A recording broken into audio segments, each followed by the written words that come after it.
One of the best director అంటే రవిబాబు గారి పేరు చెప్పొచ్చు. చలపతిరావు గారి అబ్బాయి అనమాట. నేను సినిమాస్ చూస్తే ఆయన ఒక పందా ఉంటది అబ్బా. అంటే నేను ఇలానే తీస్తాను, ఒకటి ఆ కమర్షియల్ ఐటమ్ ఇవంతా నాకేం వద్దు, నాకు ఇలా వచ్చి ఇలా తీస్తానని ఉంటది.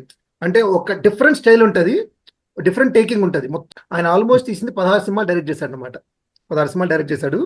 ఆ 16 సినిమాల్లో సినిమాస్ ఆతో స్టార్ట్ అవుతుంది అక్షరాలు. సో ఆయన టైటిల్ చెప్తే ఉమ్, అల్లరి, అమ్మాయిల అబ్బాయిలు, అనసూయ, అమరావతి, తర్వాత అవును అవును టూ, ఆవిరి, ఇట్లా 8 సినిమాల దాకా ఆతో స్టార్ట్ అవుతుంది. రవిబాబు సినిమా స్టైల్ ఎట్టుంటది అంటే, ఆయన యాక్టర్స్ ఉంటారు కదా, సేమ్ సెట్ ఆఫ్ యాక్టర్స్ ఉంటారు అనమాట. అంటే మనకి ప్యాటర్న్ వచ్చి వంశీ గారితో చూస్తాం మామూలుగా.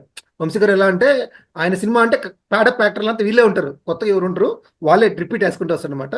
సేమ్ రవిబాబు గారి స్టైల్లో కూడా ఏముంటుంది అంటే, మాక్సిమం అంటే ఆయన ఏ అయితే యాక్టర్లు పెట్టుకుని వస్తాడో వాళ్ళని రిపీటెడ్ గా వాడతాడు అనమాట. అండ్ ఈవెన్ టెక్నీషియన్ కూడా, అంటే నాకు తెలిసి భాస్కర్ భట్ల గారు రాసిన సాంగ్స్ లో ఎక్కువ సాంగ్స్ రాసింది వచ్చి రవిబాబు గారికి అనుకుంటా. ఎందుకంటే ఈ సినిమాలో ఆల్మోస్ట్ చాలా సాంగ్స్ వరకు భాస్కర్ భట్ల గారు రాశారు. అండ్ మ్యూజిక్ విషయానికి వస్తే శేఖర్ చంద్ర గారు, వీళ్ళిద్దరే ఈ కాంబినేషన్ ఎక్కువ ఉంటది అనమాట.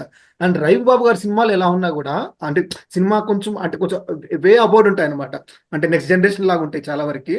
అండ్ దీంట్లో మెయిన్ గా చెప్పుకోవాల్సింది ఏమంటే రవిబాబు గారి విషయంలో మ్యూజిక్ సెన్స్ అనమాట. సో మీరు ఏ సినిమాని తీసుకోండి, సాంగ్స్ ఒకటి రెండు సాంగ్లు మెలోడీ ఉంటది, ఖచ్చితంగా పట్టుకుంటది. మనకి నచ్చాలి సినిమా ఎత్తుకున్నా గానీ, మనసారా సినిమా ఎత్తుకున్నా గానీ, అట్లా ఒక్కొక్క సినిమా ఎత్తుకుంటే దాంట్లో ఆయన చాలా వరకు ఆయన కొరియోగ్రాఫర్ చేశాడు.